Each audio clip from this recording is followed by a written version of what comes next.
متحدد باسم أزيد من 100 طبيب أخصائي مقرر مشاركتهم في مسابقة اكتتاب للاستشفائيين الجامعيين اللي مقررته كلية الطب يوم الاثنين القادم. نحب نوضح عدة مسائل.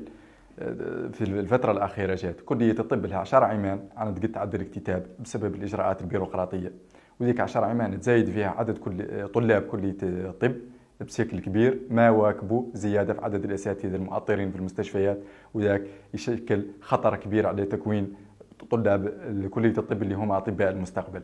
إذا بعد 10 عمان تم برمجة إجراء مسابقة لاكتتاب يوم الأسبوع القادم، مشاركة فيها تم قبول ملفات فيها 107 من الأطباء الأخصائيين، أغلبهم رؤساء أقسام في المستشفيات الجامعية، ومضاوا الليل أكثر من 3 أشهر وهم يحضروا هذه المسابقة. أثر على عملهم في المستشفيات وأثر على مصالحهم. إذا تم المجموعة نتفاجئ أنه اللي هو يوم أمس الخميس بحكم صادر من المحكمة الغرفة الإدارية للمحكمة العليا بقرار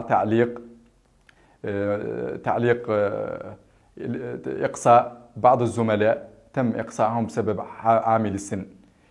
قرار المحكمة تم بعد أن دول الزملاء يالتهم قرار إقصائهم يتم إلغاؤه، ولكنه لم يتحدث عن تأجيل أو إلغاء المسابقة كما يحاول البعض أن يفسر قرار المحكمة.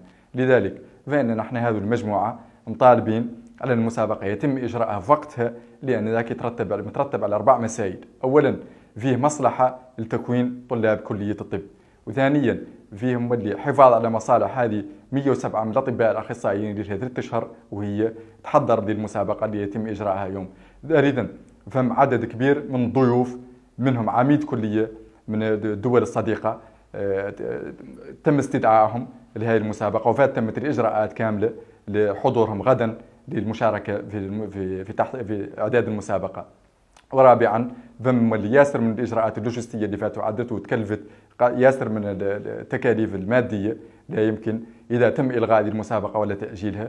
اذا ذاك ياثر على مصداقيه اولا الدوله امام زملائنا الاجانب الاطباء الاجانب، وثانيا على تكوين الاطباء، لان السنه الدراسيه فاتت بدات والاطباء لابد لهم من مؤطرين لمستقبلهم، للحفاظ على مستقبلهم ان شاء الله، مستقبلهم الدراسي.